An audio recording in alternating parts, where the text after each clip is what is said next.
Nathan Carter watched the stars blur outside the viewport as the transport ship slowed from faster-than-light travel. The massive space station growing larger in the distance was Centuria Prime, home to the Galactic Academy and his new school for the next year. Nathan rubbed his calloused hands together nervously. At 22, he was the first human ever selected for the Galactic Exchange Initiative. "Preparing for docking procedures," announced the ship's AI. "All passengers, please secure personal belongings." Nathan checked his simple duffel bag. He hadn't brought much: some clothes, a few books, a hunting knife his father had given him, and a small box of family photos. Growing up in rural Montana had taught him to pack light and be ready for anything. The ship docked with a gentle bump. Nathan joined the line of alien students heading toward the exit. He stood a full head taller than most of them, his broad shoulders and muscular frame making him seem massive compared to the slender aliens around him.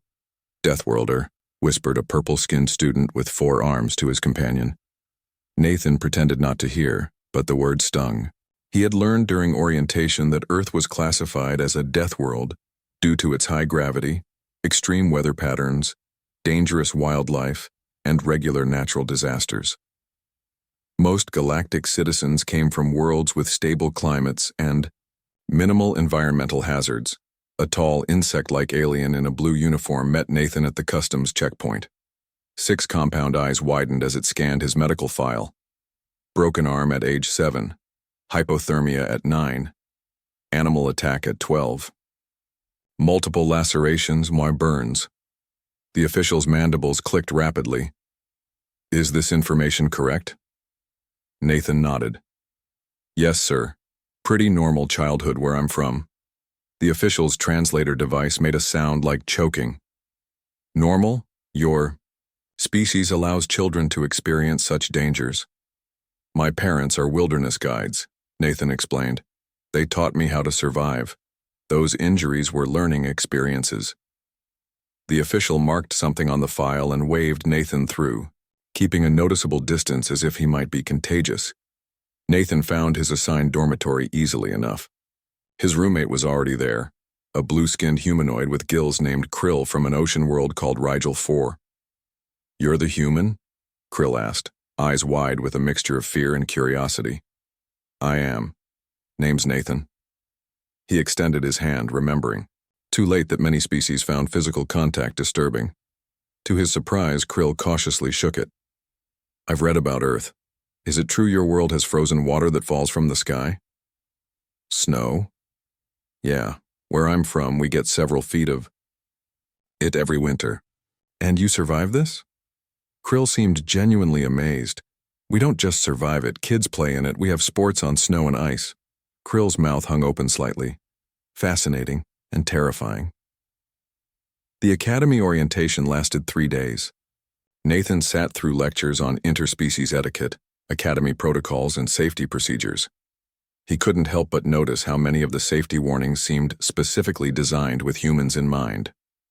Under no circumstances should students engage in physical competitions outside of supervised athletic facilities, droned the orientation leader, a tall avian species with brilliant red feathers. Her eyes seemed to find Nathan in the crowd. Some species possess natural advantages that could lead to unintentional injuries.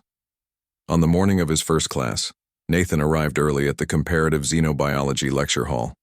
He chose a seat near the back, hoping to draw less attention. Students filed in, many casting curious glances his way. A few even changed seats to maintain distance. Professor Xerix entered the room precisely on time. The 6-limbed Arcturian moved with fluid grace to the center platform, 4 arms arranging teaching materials while 2 gestured expressively. "Welcome to Comparative Xenobiology," the professor began. "This course explores how different species have adapted to their native environments. We will study evolutionary pathways, biological adaptations, and survival mechanisms." Xerix's large eyes scanned the classroom and paused briefly on Nathan. "This semester we are honored to have our first human student through the exchange initiative. This presents a unique opportunity to learn about a Class 12 Deathworld species firsthand." Nathan felt every eye in the room turn toward him. He shifted uncomfortably in his seat. Perhaps our human colleague would share some insights about survival on Earth. Professor Zarek suggested. What might seem routine to you could be quite educational for your classmates. Nathan stood slowly. What would you like to know, Professor? Perhaps describe a common survival challenge from your youth. Something considered normal for human children? Nathan thought for a moment. Well, when I was 12, my father and I were hiking in the mountains when a blizzard hit unexpectedly. We got separated when I fell down a ravine. A collective gasp went through the classroom. I broke my ankle in the fall, but I knew staying put would mean freezing to death. So I made a splint from tree branches and my belt, then dragged myself to a rocky overhang for shelter. You were alone? At 12. Cycles? Asked a shocked student. I used my emergency kit to start a fire and melted snow for water, Nathan continued. That night a mountain lion, that's a large predator, was attracted to my campsite. I had to fend it off with a burning branch until it left. The classroom was dead silent now. In the morning, the search and rescue team found me. My dad was pretty proud I remembered his lessons. Impossible, declared a female student with blue skin, standing up from her seat. No sentient species could evolve in such conditions, especially not children. What is your name? Professor Zarek asked her. Vela, from Procyon Prime, she replied confidently. Well, Vela, it seems humans have indeed evolved under such conditions, Zarek replied. Fascinating. Mr. Carter, did your parents face consequences for this endangerment? Nathan looked confused. Consequences? No, they taught wilderness survival because they knew accidents happen. I survived because of their training. Professor Zarek's 4 free hands made notes rapidly. Class, we have just witnessed our first insight into Deathworld psychology. Notice how danger is accepted as inevitable, and children are prepared rather than sheltered. Vela still looked unconvinced. He must be exaggerating for effect. Nathan shrugged. That wasn't even a particularly dangerous situation. My cousin Ben once had to swim across a flooding river carrying his younger sister when a dam broke. The class erupted in disbelieving chatter. Professor Zarek had to use a sonic device to restore order. I believe we have found our first research topic, the professor announced excitedly. Human survival adaptations in psychology. Mr. Carter, would you consent to interviews and non-invasive monitoring during your time here? Nathan nodded slowly. Sure, Professor. Happy to help. As class ended, students filed out quickly, many giving Nathan a wide berth. Only Krill approached him. Was that story really true? His roommate asked quietly. Completely true, Nathan replied. I haven't even gotten to the really dangerous stories yet. 2 months passed at the Galactic Academy. Nathan grew used to the stares and whispers that followed him through the hallways. Most students kept their distance, but a few brave ones approached with questions about Earth. Nathan found himself becoming an unofficial ambassador for humanity. His roommate Krill had become his closest friend, overcoming his initial fear to learn more about human culture. In return, Nathan learned about Rigel IV, an ocean world where the inhabitants lived in massive floating cities. I still cannot believe humans swim in your oceans for enjoyment, Krill said one evening as they studied together. Our scientists classify Earth's oceans as lethal due to the predators, currents, and temperature variations. Nathan laughed. Wait until I tell you about surfing. Professor Zarek's comparative xenobiology class had become the most popular course at the academy.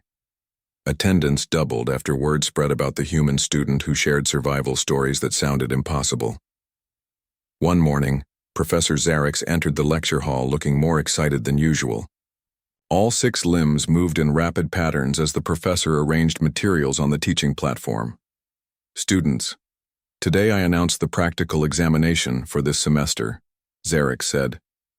The Academy has approved my proposal for a 3-day survival challenge in the controlled biodome.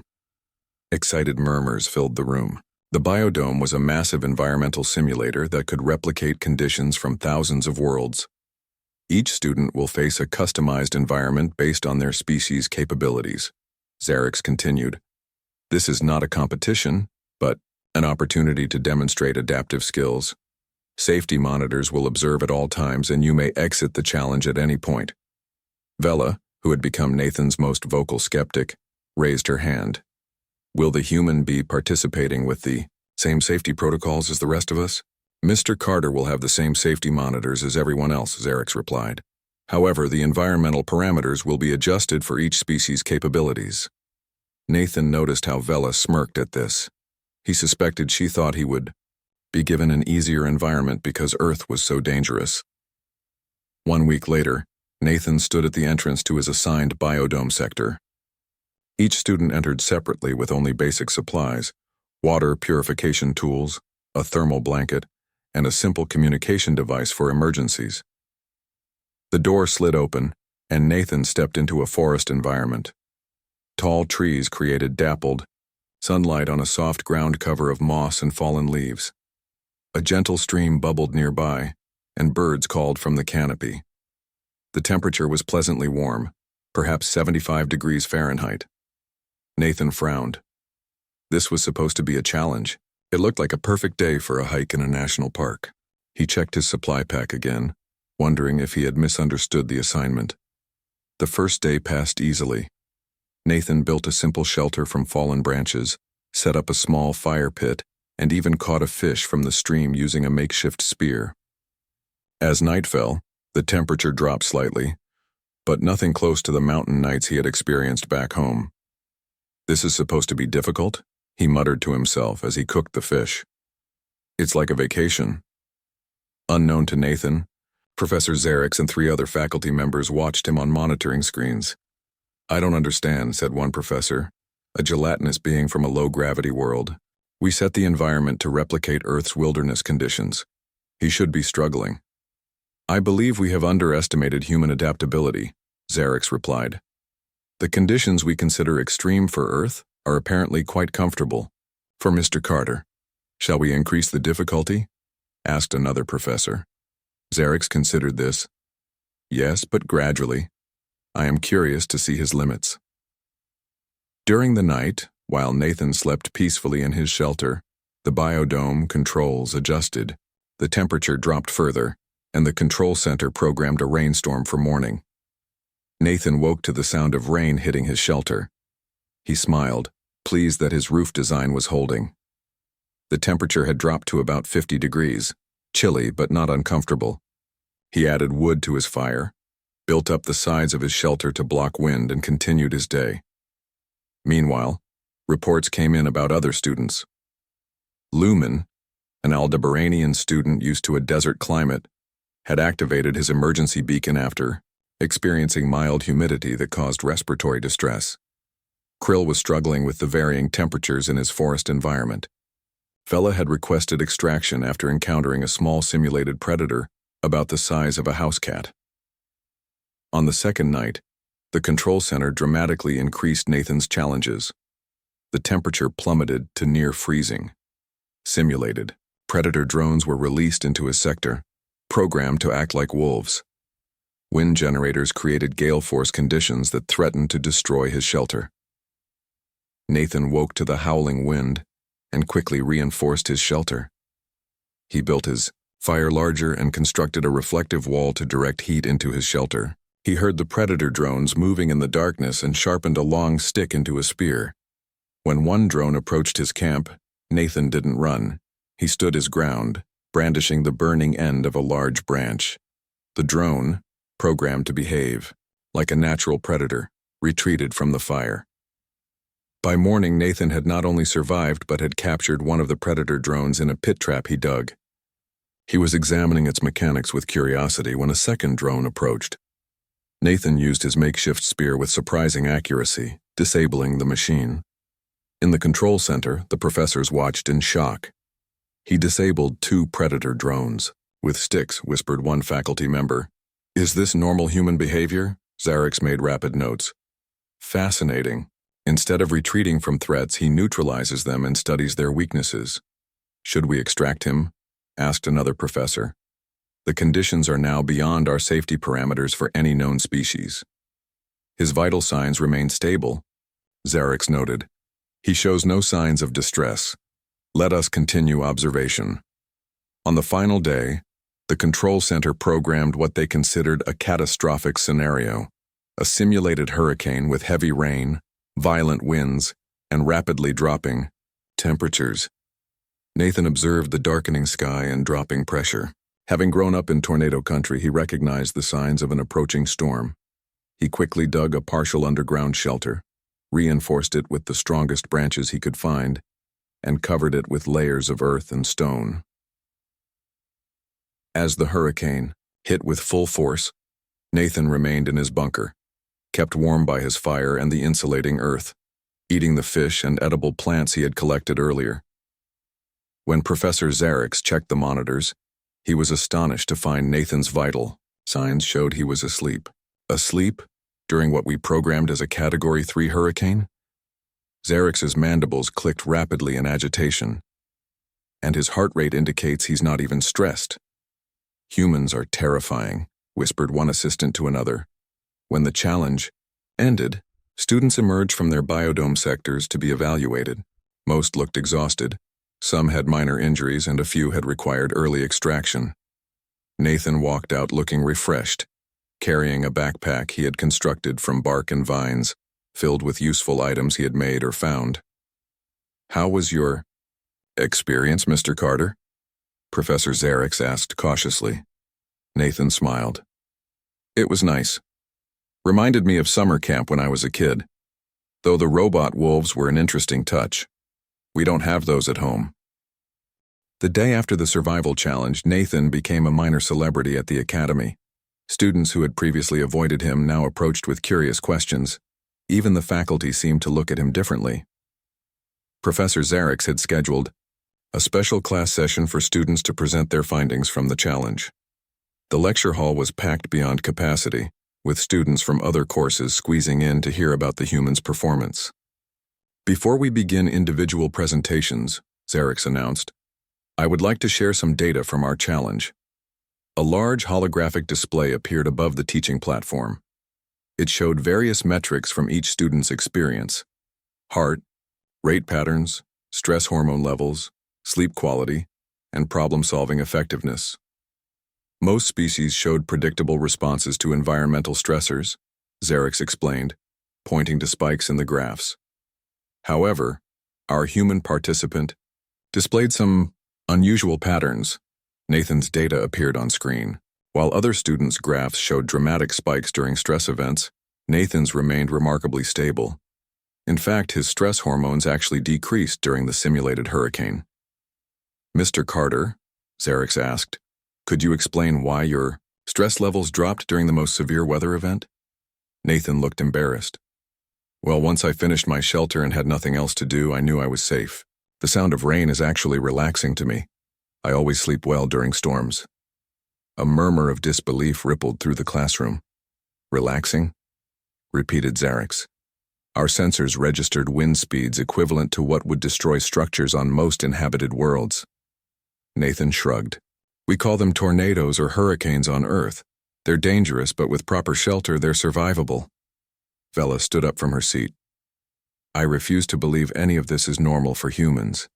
You must be an exceptional specimen, perhaps. Genetically modified for survival tasks." Nathan laughed. "I'm actually pretty average. My younger sister would have handled the challenge better. She's the real outdoors expert in our family." Professor Zarek looked intrigued. "Perhaps we should move to your presentation, Mr. Carter. I've asked each student to share their homeworld's environmental adaptations. Since Earth is new to our galactic community, we are especially interested in your perspective." Nathan moved to the teaching platform and connected his data tablet. Images appeared on the holographic display. Earth's varied landscape spanning from harsh deserts to frozen tundra, dense jungles to massive mountain ranges. Earth has almost every kind of environment you can imagine, Nathan explained. Humans have settled all of them. He showed images of a scorched landscape with shimmering heat waves. This is Death Valley, one of the hottest places on Earth. Summer temperatures regularly exceed 120 degrees Fahrenheit, yet people visit it for recreation. Next came pictures of a massive ice shelf. This is Antarctica, where temperatures can drop to -80 degrees Fahrenheit. We've built research stations there, and some scientists live there year-round. The class watched in stunned silence as Nathan displayed more environments. The crushing depths of ocean trenches, the oxygen-thin heights of tall mountains, radioactive zones, and active volcanic regions. Humans have visited all these places, Nathan explained casually. Sometimes just to see if we could. A student with tentacle-like appendages raised one limb. But how can one species adapt to such different conditions? We don't adapt biologically, Nathan replied. We use technology and knowledge. We build shelters, make clothing, create tools, but mostly we prepare mentally. Humans can endure almost anything if they believe survival is possible.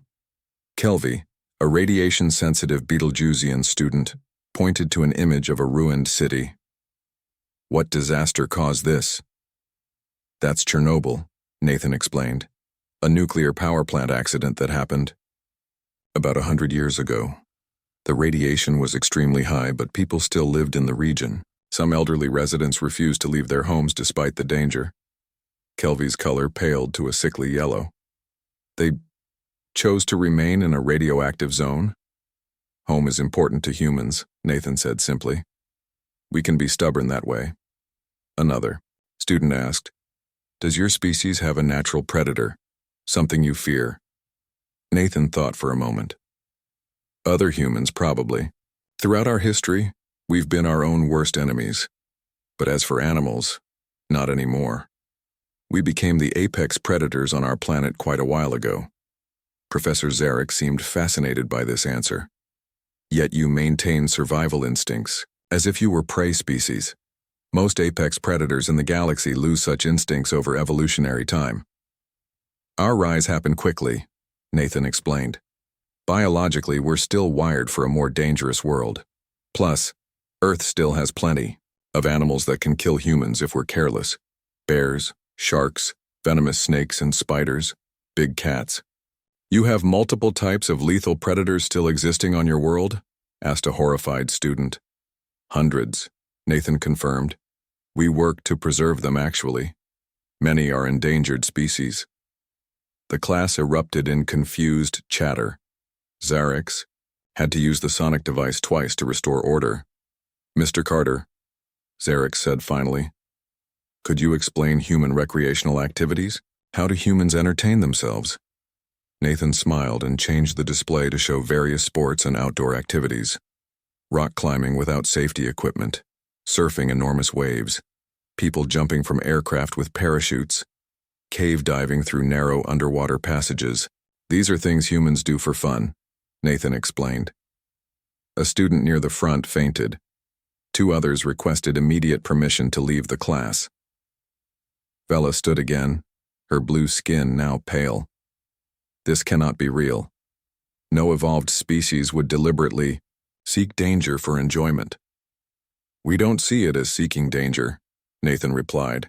We call it challenging ourselves, testing our limits. The risk is part of what makes it meaningful. He showed more images. Marathon runners collapsing at finish lines, mountain climbers with frostbitten fingers, exhausted athletes pushing beyond normal endurance. Humans believe growth comes through challenge, Nathan continued. We have a saying, what doesn't kill you makes you stronger. This statement caused another wave of distress among the students. 3 more left the room. Professor Zarek seemed too fascinated to notice the class falling apart. Remarkable, Zarek muttered, making rapid notes. A species that deliberately induces stress response for developmental purposes. Nathan finished, his presentation with images of children playing in various settings, climbing trees, swimming in oceans, racing bicycles down steep hills, building dangerous snow jumps. We start young, he explained. Children need some risk to develop properly. At least that's what we believe on Earth. When class ended, the lecture hall emptied quickly. Only Krill and Professor Zarek remained with Nathan. I think I scared them, Nathan said with concern. They will adjust, Zarek replied. This is valuable cultural exchange, though I recommend we save your presentation on human medical practices for a smaller, more prepared audience. Nathan laughed. Probably wise. Most humans get queasy hearing about emergency field surgeries, too. As they left the room, Zarek made one final observation.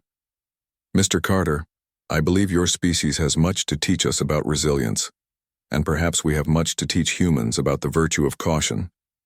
3 months into the academic year, Nathan had settled into a routine at the academy.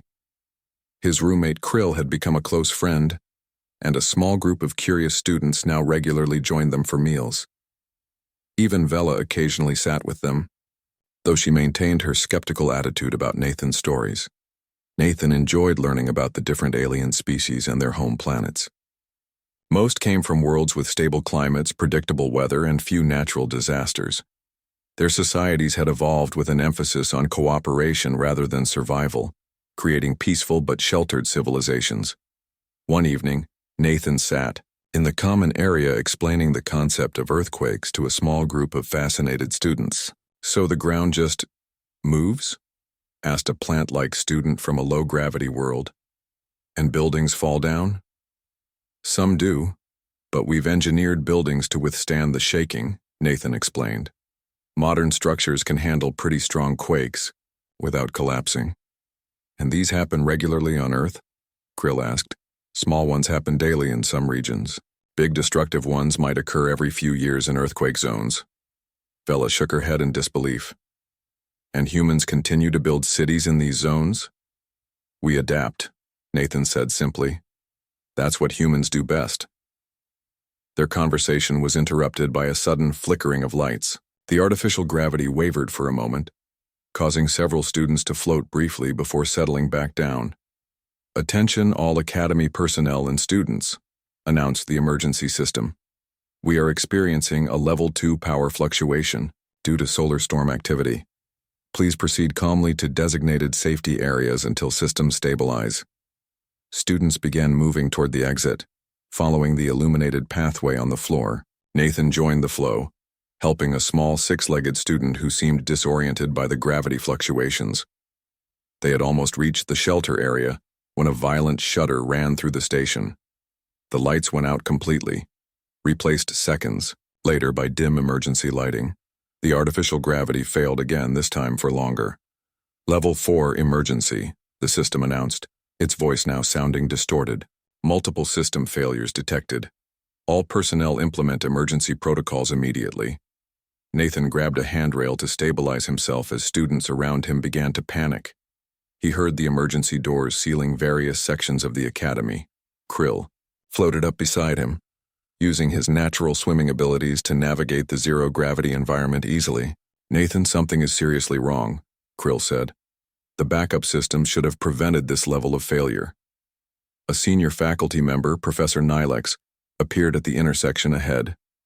Her crystalline body structure glowed faintly in the dim light. "Students, remain calm," she ordered. "The solar storm has damaged our main power core. Emergency systems are activating, but some sections of the academy are experiencing environmental control failures." Nathan felt a chill as he processed what this meant. Environmental controls regulated everything from oxygen levels to temperature to radiation shielding. "Do we have casualty reports?" Nathan asked. Professor Nilex seemed surprised by the question. "We are still assessing the situation. Most areas report successful evacuation to safety zones." "Most areas?" Nathan pressed. The professor hesitated. "We've lost contact with the xenobiology laboratory section.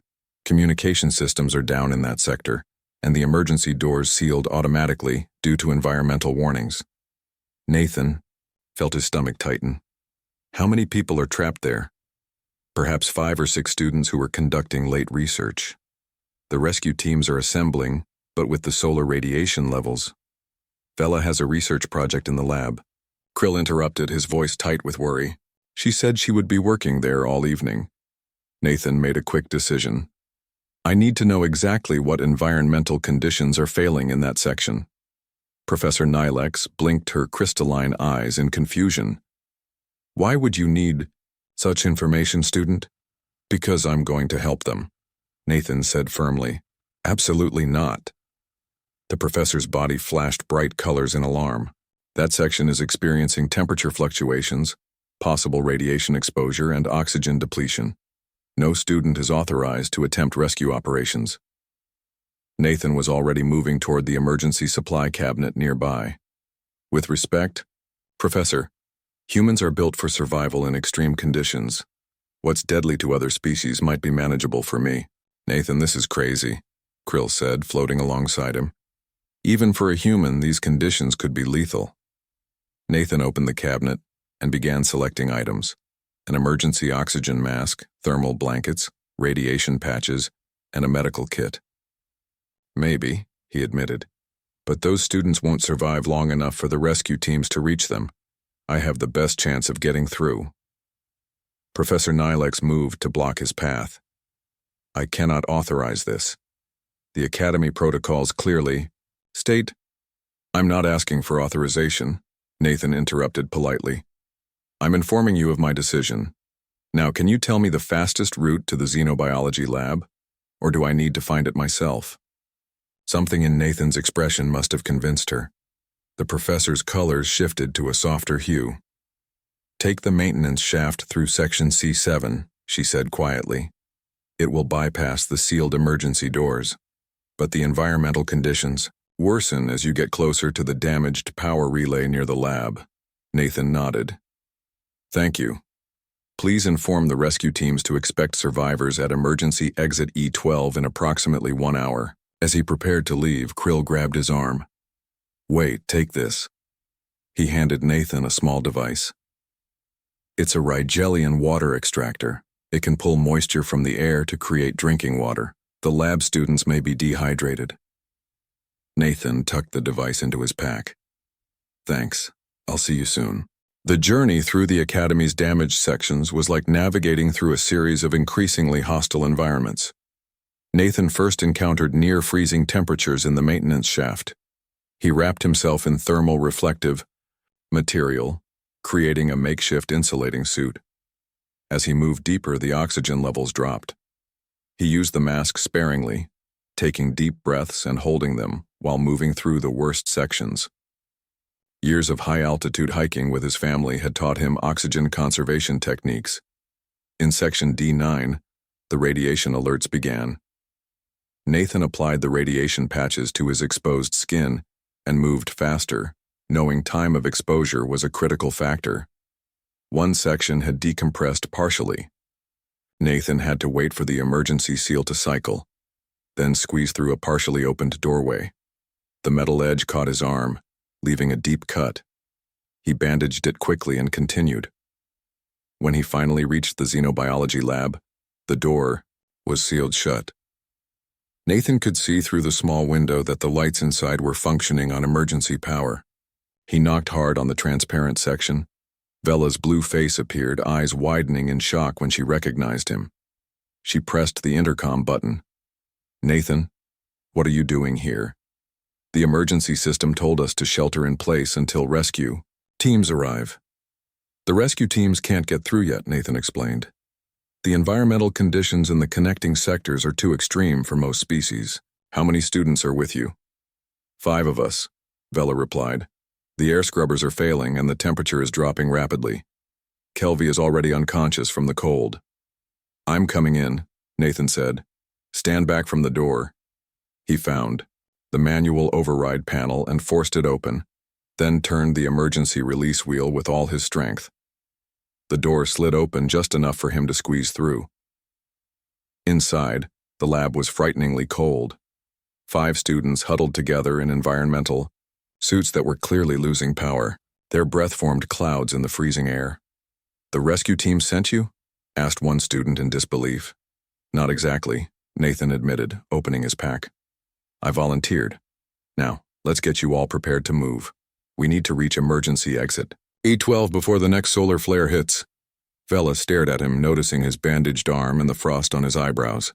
You came through the damaged sections alone? How are you even alive?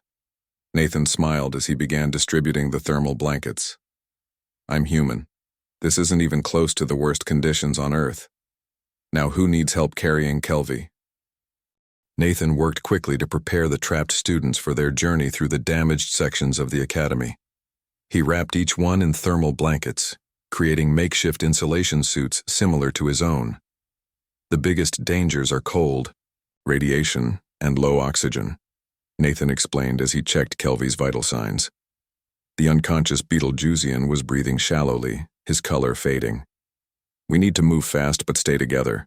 Anyone feeling too weak needs to speak up immediately. Vela, help Nathan lift Kelvy. I still don't understand how you got through those sections, she said. The emergency system said conditions were unsurvivable. Unsurvivable for most species, Nathan corrected. For humans, they're just very dangerous. He showed the group how to apply the radiation patches and demonstrated proper use of the oxygen mask. When breathing gets difficult, take 3 deep breaths from the mask. Then hold your breath as long as possible before using it again. This will make our oxygen last longer. A student with 4 arms raised 1 limb weakly. I don't think I can make it, she whispered. My species cannot tolerate cold below certain temperatures. My extremities are already becoming numb. Nathan nodded. Everyone has different limits. I'll go first with Kelvy. Vela will help guide the rest of you. If anyone feels they can't continue, wait in a stable section, and the rescue teams will find you. Before leaving the lab, Nathan used Krill's water extractor to provide each student with a drink. He checked the station maps on his tablet, plotting the safest route to the emergency exit. Ready? He asked. 5 frightened faces looked back at him. Vela stepped forward. We trust you, she said simply. The journey back was more difficult than Nathan's solo trip. They moved slowly, stopping frequently for the students to use the oxygen mask. In the coldest section, Nathan gave up his thermal blanket to the 4-armed student who was shivering uncontrollably. When they reached the partially decompressed area, Nathan went first with Kelvy, then helped each student through the narrow opening. The radiation zone required them to move at their fastest pace. Nathan encouraged them with stories of human endurance. My great-grandfather was a rescue worker during a nuclear plant accident, he told them as they hurried through. He went into radiation zones repeatedly to save others. He lived to be 98 years old. How is that possible? Asked one student, panting behind his oxygen mask. Humans can recover from radiation exposure if it's not too severe, Nathan explained. Our cells can repair some damage. 4 hours after leaving the lab, they reached emergency exit E12. A team of rescue workers in full environmental suits was waiting there, along with medical staff. The students were quickly taken to the medical bay for treatment. Nathan refused, a stretcher insisting he could walk. Halfway to the medical bay, his legs finally gave out. His last memory before losing consciousness was Krill's worried face above him. Nathan woke up 3 days later in a hospital bed. Krill was sitting beside him, reading a data tablet. You're awake, Krill exclaimed, nearly dropping the tablet. The doctors weren't sure when you'd regain consciousness. Nathan tried to sit up, feeling a sharp pain in his side. What happened? Radiation poisoning, extreme hypothermia, oxygen deprivation, and physical exhaustion, Krill listed. Not to mention the infected cut on your arm. The medical team said any one of those should have killed you before you reached the emergency exit. The others? Nathan asked. All recovered, Krill assured him. Kelvy was released yesterday. The doctors say it's remarkable they survived. If they had waited for the official rescue team, the door slid open and Professor Xerix entered, followed by a tall, official-looking alien in formal academy robes. Mr. Carter, Xerix said, mandibles clicking excitedly. Allow me to introduce Chancellor Vox of the Academy. The Chancellor approached Nathan's bed. Young human, your actions during our crisis were extraordinary. The medical team tells me you endured conditions that would have been fatal to any other known sentient species. Nathan shrugged, then winced at the pain. I just did what anyone from Earth would have done. That is precisely what fascinates us, the Chancellor replied. Professor Xerix has shared your data and the survival challenge results with the Galactic Science Council. They have revised Earth's classification. Revised it? Nathan asked. Xerix stepped forward. Earth is now considered a Class 15 Deathworld, the only inhabited planet with such a designation. The Council wishes to establish a permanent exchange program with your planet. Nathan smiled weakly. They'll find plenty of humans willing to participate. A soft knock on the door interrupted them. Vela entered, leading the other students Nathan had rescued. "We wanted to thank you," Vela said, her usual confidence replaced by humility. "None of us would have survived without your help." The four-armed student stepped forward, placing a small crystalline object beside Nathan's bed. "This is a life debt token from my world. My people believe when someone saves your life, your paths are forever connected." One by one, the students presented small gifts or tokens of appreciation. Nathan felt embarrassed by the attention. Vela was the last to approach.